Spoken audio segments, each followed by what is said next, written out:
நீங்கள் பார்த்து கொண்டிருப்பது உங்கள் ஜாஷ்வா டிவி. சகல ஜனங்களுக்கும் நற்செய்தி.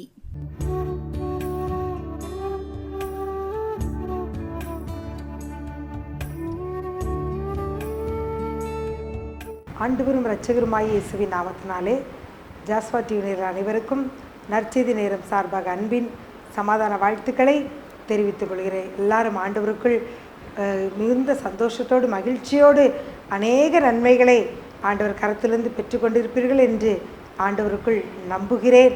கர்த்தர் தாமே பார்க்கிற ஒவ்வொருவரையும் இதிலும் பெரிதானவர்களை காண்படியாக ஆசீர்வதித்து நடத்துவாராக. கர்த்தர் உங்களோடு பயங்கரமான பராக்கிரமசாலியாக இருக்கிறார். எதை குறித்தும் நீங்கள் கவலைப்படாதீர்கள். தேவன் உங்கள் வாழ்க்கையில் பெரிய காரியங்களை செய்வார். முதலாவது தேவனுடைய ராஜ்யத்தின் நீதியை தேடுகிற உங்கள் வாழ்க்கையில் தேவன் பெரிய காரியங்களை செய்வார். ஆண்டவர் வார்த்தையை தியானிக்கும் என்பதாக கண்களை மூடி ஜெபிப்போமா?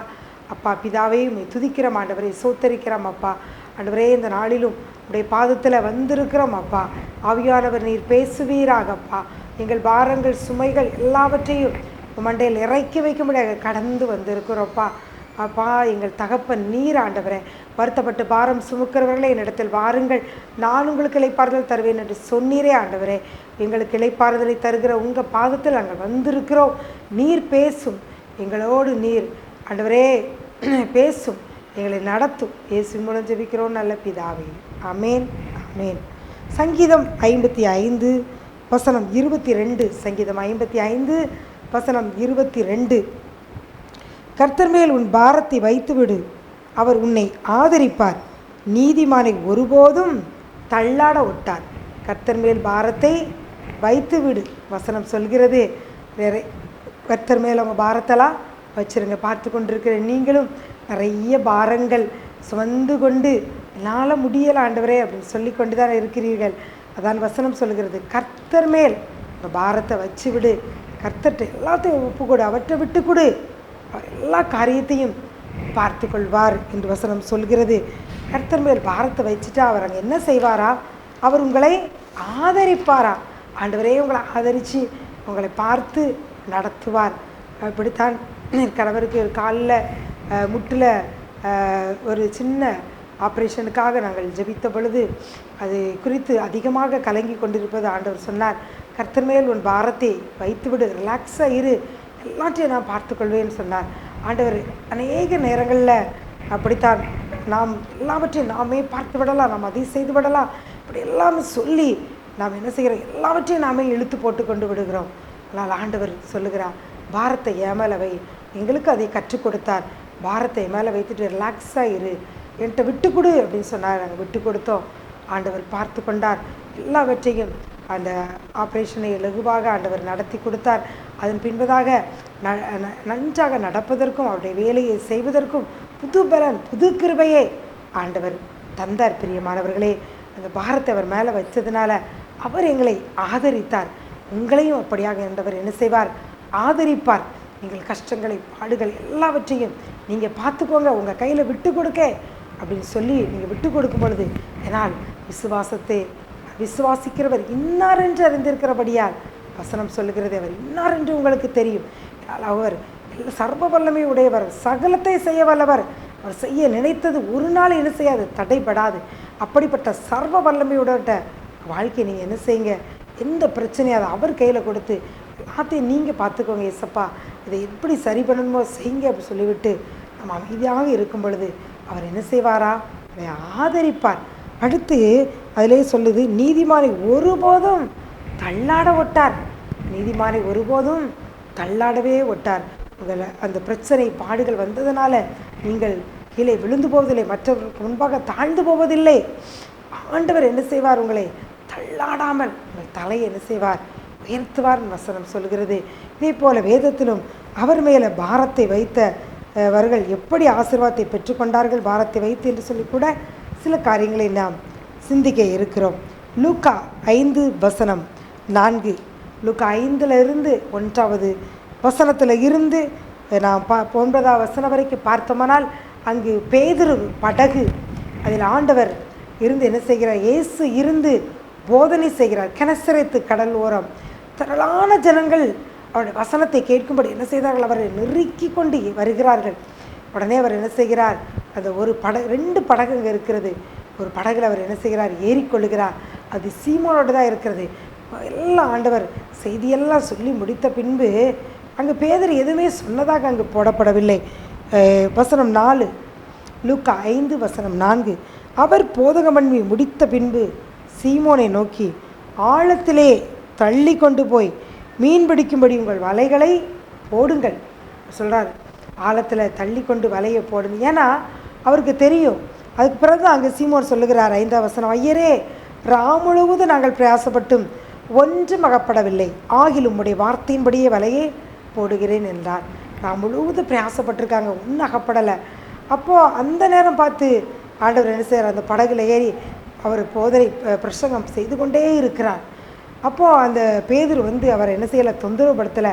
ஆண்டவரே, நான் பிரயாசப்பட்டேன், ஒன்றும் கிடைக்கல, எனக்கு திரளான மீன்கள் வேணும், அதனால் அதுக்கு ஒரு வழியை சொல்லுங்க அப்படின்னு அவர் சொல்லலை. ஆண்டவர் பேசட்டும் என்று சொல்லி அவருக்கு என்ன செய்தார், பாரத்தெல்லாம் அவர் மேலே வைத்து விட்டு அவருக்கு என்ன செய்தார், இடம் கொடுக்கா. அவர் பேசட்டும் என்று சொல்லி அதை கேட்டுக்கொண்டு அமைதியாக கர்த்தர் மேலே பாரத்தை வைத்துட்டு என்ன செய்கிறார், பேதுரு அமைதியாக இருக்கிறார். பிரியமானவர்களே, உங்களுக்கும் எவ்வளவோ பிரயாசப்பட்டும் உங்களுக்கும் ஒன்றும் அகப்படாமல் ஒன்றுமே இல்லாத சூழ்நிலையில் நீங்களும் இருக்கலாம். உங்கள் பாரத்தை இயேசுவிடத்தில் வைங்க, அவற்றை எல்லாத்தையும் விட்டு கொடுத்துட்டு அமைதியாக இருக்கும் பொழுது அவரே சொல்வார். அவரே என்ன சொன்னார், ஆழத்திலே தள்ளி கொண்டு போய் மீன் பிடிக்கும்படி வலைகளை போடுங்கள் அப்படின்னு சொல்லுகிறார். அதே போல் ஆண்டவர் உங்களுக்கு என்ன செய்வார், ஆலோசனை சொல்வார், உங்களோடு பேசுவார். என் பிள்ளை இவ்வளோ வருத்தத்தில் இருக்கிற பாடல் இருக்கு, ஆனாலும் இந்த சூழ்நிலையும் என்னை தேடுகிறாள், என்னை நேசிக்கிறாள் அப்படின்னு சொல்லி அவர் என்ன செய்வார், ஆலோசனை செல்வார். அதன்படி நீங்கள் செய்யும் பொழுது அங்கு பேதருக்கு நடந்தது என்ன, அந்தப்படியே அவர்கள் செய்து அவர் சொன்னபடியே அவங்க செய்தாங்க. வலைகள் கிழிந்து போகத்தக்கதாக மிகுதியான மீன்களை என்ன செய்தார்கள், பிடித்தார்கள். பக்கத்து படகுகளையும் ஆட்களை அழைக்கிறார்கள், அவர்களும் படகுகளை எடுத்து கொண்டு வருகிறார்கள்.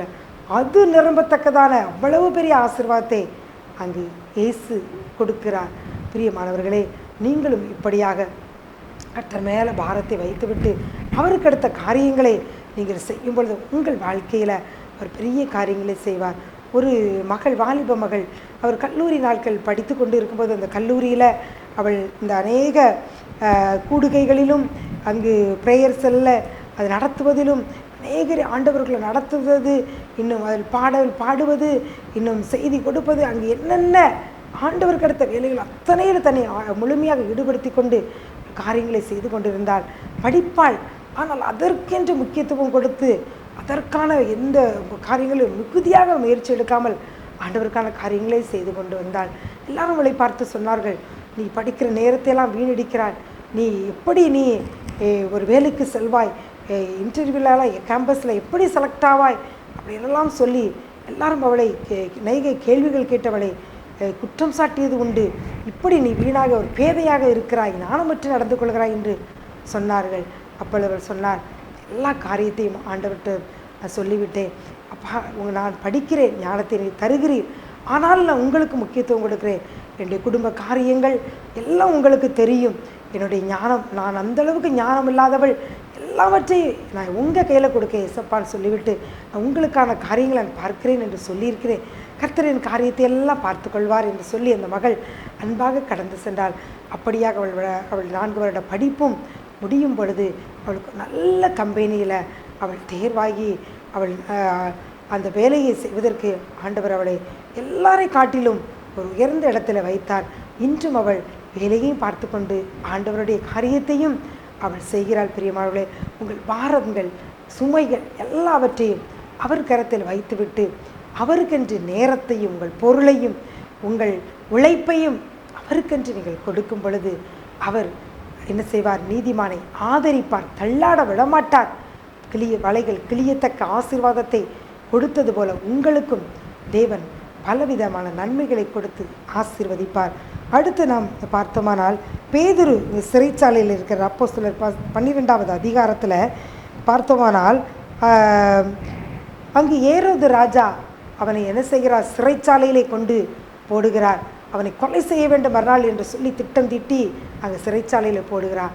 அங்கு பார்த்தோமானால் பேதுரு அதை பற்றி சற்றேனும் கவலைப்படவில்லை. நாளைக்கு நான் கொலை செய்யப்பட்டு விடுவேனே எவ்வளவு அற்புதங்கள் அடையாளங்கள் என் மேலே என் மூலமாக நடந்தது. ஏன்னால் பேதுரு நிழல்பட்டு ஜனங்கள் என்ன செய்தால் சுகமானார்கள்.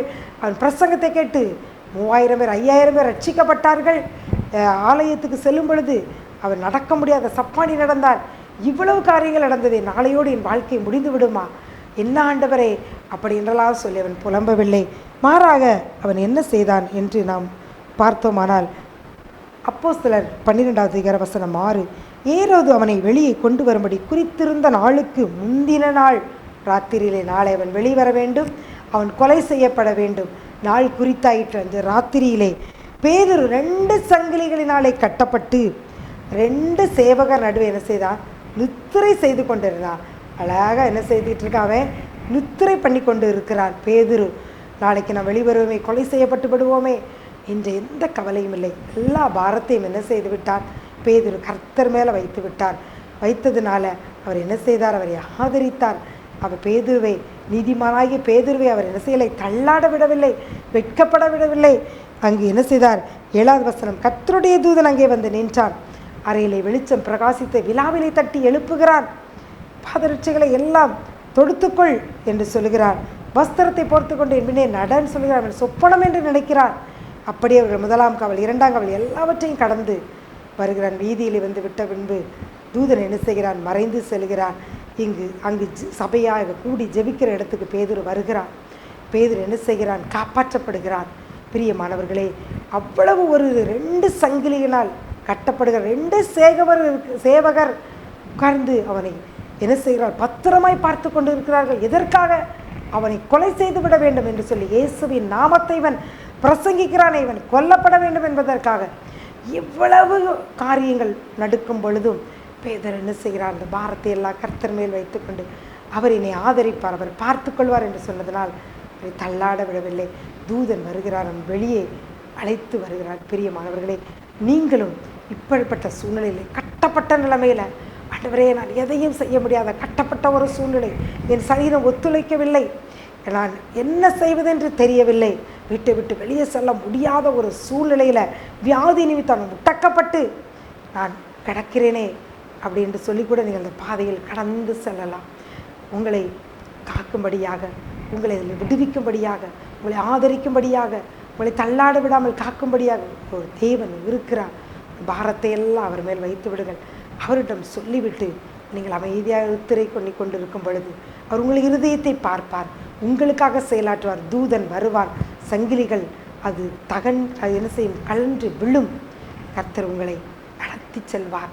பெரிய அற்புதத்தை உங்கள் வாழ்க்கையில் செய்வார். பேதுருவை கொண்டு அதன் பின்பதாக பெரிய காரியங்களை தேவன் செய்தார். உங்களை கொண்டும் பெரிய காரியங்களை செய்வார். சூழ்நிலைகளை பார்த்து பார்த்து புலம்பி அழுது தேவனை முறுமுறுத்து சோர்ந்து போகாதபடிக்கு பாரத்தை எல்லாம் அவர் மேல் வைத்து விடுங்கள். பேதுருவை விடுவித்த தேவன் உங்களையும் விடுவிப்பார். அடுத்ததாக இன்னொரு பார்த்தோம்னால் பவுல் சிறைச்சாலை, அதே போல் சிறைச்சாலையில் அப்போஸ்தலர் 16வது அதிகாரம், பவுல் அங்கு சிறைச்சாலையில் அடைக்கப்பட்டு, பவுலும் சீலாவும் அடைக்கப்பட்டு அவர்களும் காணப்படுகிறார்கள். அப்போஸ்தலர் 16 வசனம் 25, நடுராத்திரியிலே பவுலும் சீலாவும் ஜெபம் பண்ணி தேவனை துதித்து பாடினார்கள். காவலில் வைக்கப்பட்டவர்கள் அதை கேட்டுக்கொண்டிருந்தார்கள். பவுலும் அப்படித்தான், சீலாவும் அவனை அங்கே என்ன உட்காவலறையிலே அவனை நல்ல தொழுவத்தில் மாட்டி வைத்திருக்கிறார்கள். அவர் எல்லா பாரத்தை எல்லாம் வைத்துவிட்டு துதித்து என்ன செய்கிறார்கள், பாடுகிறார்கள். பாடிக்கொண்டு இருக்கும் பொழுதே அங்கு பார்க்கிறோம், சடுதியிலே சிறைச்சாலை அஸ்திபாரங்கள் அசைகிறது, கதவுகளெல்லாம் என்ன செய்கிறது, திறவுண்டு, கட்டுகளெல்லாம் என்ன செய்கிறது, அறுக்கப்பட்டு திறவுண்டு போகிறது அப்படின்ட்டு பார்க்கிறோம். பவுலும் கட்டுக்கள் ஓத்திரவங்களை கண்டு என்ன செய்யவில்லை, கலங்கவில்லை, துதித்து பாடுகிறார். கர்த்தர் மேல் பாரத்தை வைத்து விடுகிறார். எதை செய்தாலும் என் ஆண்டவர் என் வாழ்க்கையில் நன்மைக்கானதே செய்வார், இந்த பாதையில் என்னை கடக்க வைத்து இருக்கிறார் அப்படின்னு சொல்லி கர்த்தர் மேல் அவன் பாரத்தை வைக்கிறார். அதனால் ஆண்டவர் அவனை என்ன செய்தார், ஆதரிக்கிறார். அங்கே ஒரு அதிசயம் நடக்கிறது. சிறைச்செயல்காரன் என்ன செய்கிறான், குடும்பமாக அன்று ராத்திரியில் அதை பார்த்து என்ன செய்கிறான், மனம் திரும்புகிறான், ரட்சிக்கப்படுகிறான். ஒரு குடும்பத்தை ஆதாயப்படுத்தும்படியாக தேவன் அந்த பாதையில் அவனை நடத்துகிறார். பிரியமானவர்களை, உங்கள் வாழ்க்கையிலும் இப்பொழுது நீங்கள் அனுபவிக்கிற இந்த உபத்திரவங்கள், கட்டுக்கள் குறித்து நீங்கள் கலங்காமல் தேவனை குறித்து பவுலை போல அவர் சமூகத்தில் பாரத்தையெல்லாம் வைத்துவிட்டு துதிக்கும் பொழுது, ஒருவேளை யாருக்காவது நீங்கள் இப்படிப்பட்ட பாதையில் கடந்து செல்கிறவர்களை ரட்சிக்கும்படியாக, அவர்களுக்கு ஆறுதல் செய்யும்படியாக, அவர்களை தேவனண்டை நடத்தும்படியாக தேவன் இந்த போத்திரங்கள் கட்டுகளை உங்களுக்கு கொடுத்திருக்கலாம். அவர் மேலே வைத்துவிட்டு நீங்கள் துதித்து பாடும் பொழுது உங்கள் நிமித்தமாக ஒரு கூட்ட ஜனங்கள் ரட்சிக்கப்படும். பிரியமானவர்களே, அநேகரை நீங்கள் இயேசுவுக்கென்று ஆதாயப்படுத்தி கொள்ளலாம். இப்போ ஒரு தாயார் கூட அவர்கள் வாழ்க்கையில் இப்படித்தான், அவர்கள் திருமணமாகினது வாலிப நாட்களில் சந்தோஷமாக தன்னுடைய வாழ்க்கையை கழித்து கொண்டு, ஆனால் ஜெபிக்கிற மகளாக அவள் இருந்திருக்கிறார்கள். திருமணமான நாட்களிலிருந்து அவர்கள் குழந்தை இல்லை, கணவனுக்கு வியாதி, குடும்பத்தினர் அவர்களுக்கு விரோதமாக எழும்புகிற காரியம், இவர்கள் சரீரத்தில் வியாதி, அநேக அறுவை சிகிச்சைகள், இப்படி பாடுகள் உத்தரவுகள் வரும் பொழுதெல்லாம் அவர்கள் ஆண்டவர்கிட்ட எல்லா காரியத்தையும், ஒவ்வொரு காரியத்தையும் அவர் சமூகத்தில் வைத்து என்னை ஆதரித்து கொள்ளுங்கள், என்னை நீ நடத்துங்க, எனக்கு தகப்பன் நீங்கள், தாய் நீங்கள், எனக்கு எல்லாமே நீங்கள் தான் சொல்லி சொல்லி சொல்லி அவர் மேலே பாரத்தை வைத்துவிட்டு அந்த சூழ்நிலையிலும் ஆண்டவருக்காக சின்ன சின்ன காரியங்களை அவர்கள் செய்து கொண்டே வந்தார்களாம். எல்லா சூழ்நிலைகள் பாடுகள் அவர்கள் தாண்டி வந்த பொழுது தேவன் அவர்களை கையில் எடுத்து அவர்களை பயன்படுத்த ஆரம்பிக்கும் பொழுது அவரிடம் அநேகர் வந்து ஜெபிக்க வந்தார்கள். குழந்தை இல்லாதவர்களுக்கு இன்னும் கணவர் ரட்சிப்பு, வியாதி அவர்களுடைய வரும்பொழுதெல்லாம் அவர்கள் கடந்து வந்த பாதைகளை நினைத்து அதையெல்லாம் அறிந்தவர்களுக்காக பாரத்தோடு ஜெபித்து அவர்களுக்கு மூலமாக அநேக நன்மையை பெற்றுக்கொண்டார்களாம். பிரியமானவர்களே, கர்த்தர் மேல் நீங்கள் பாரத்தை வைத்து விடுங்கள், அவர் உங்களை ஆதரிப்பார். நீதிமானை ஒருபோதும் அவர் என்ன செய்ய மாட்டார், தள்ளாட விட மாட்டார். பாரத்தை எல்லாம் இயேசுவன் மேலே வைத்து விடுவீர்களா? அப்படியே ஜெபிக்கட்டுமா உங்களுக்காக? அப்பா பிதாவையுமே துதிக்கிறோம் ஆண்டவரே, சோத்தரிக்கிறோம் அப்பா. உங்கள் பிள்ளைகளும் ஆண்டவரே அவர்கள் பாரங்கள் எல்லாவற்றையும் உங்கள் மேலே வைத்திருக்கிறார்கள் அப்பா. நீங்கள் எல்லாவற்றையும் பார்த்தவர்களை ஆதரிங்கப்பா. எனக்கு யார் ஆதரவு, என்னை யார் ஆதரிப்பார் என்று சொல்லி வேதனையோடு இருக்க பிள்ளைகளை அனைத்து முத்தமிடுங்கப்பா. அப்பா ஆண்டவரை நன்மை உண்டாக அவர்களை நினைத்தருளும் அப்பா. குழந்தை பாக்கியத்துக்காக காதறி கொண்டிருக்கிற பிள்ளைகளுக்கு குழந்தையை அருளி செய்வீராக ஆண்டவர். பிராண உற்ப கால திட்டத்தில் ஒரு குமாரனை அணைத்து கொண்டிருக்க பாக்கியத்தை தருவீராகப்பா. ஒரு ஆண்டவரே கற்பத்தின் கறி கர்த்தரால் ஒரு சுதந்திரம், அந்த சுதந்திரத்தை ஓருக்கும் வைப்பீராகப்பா. ஆண்டவரே குடும்பங்களில் திடீர் என்று வருகிற வியாதிகள், ஆண்டவரே நஷ்டங்களுக்கு உங்கள் பிள்ளைகளை விலக்கி பாதுகாத்து கொள்ளுங்கப்பா. வீண் போராட்டங்கள், வீண் வாக்குவாதங்கள் குடும்பத்தை விட்டு வெளியேறுவதாக இயேசுவின் நாமத்தினாலே. திருடவும் அழிக்கவும் கொல்லவும் வராதபடிக்கு எல்லா குடும்பங்களை சுற்றிலும் வேலி அடைக்கிறப்பா. நானோவைகளுக்கு ஜீவன் உண்டாகவும் பரிபூர்ணப்பட வந்தேன் என்று சொன்னீரே. ஒவ்வொரு குடும்பங்களும் உங்கள் ஜீவன் உண்டாகட்டும். ஆவியின் அருள்மறை ஒவ்வொருவர்களும் ஊற்றுவீராக, ஒவ்வொருவரையும் ஆதரித்து நடத்துவீராக. தள்ளாட ஒட்டாதீங்கப்பா. உங்கள் பிள்ளைகளை நடத்தும் இயேசுவின் மூலம் ஜெபிக்கிறோம் நல்ல பிதாவே.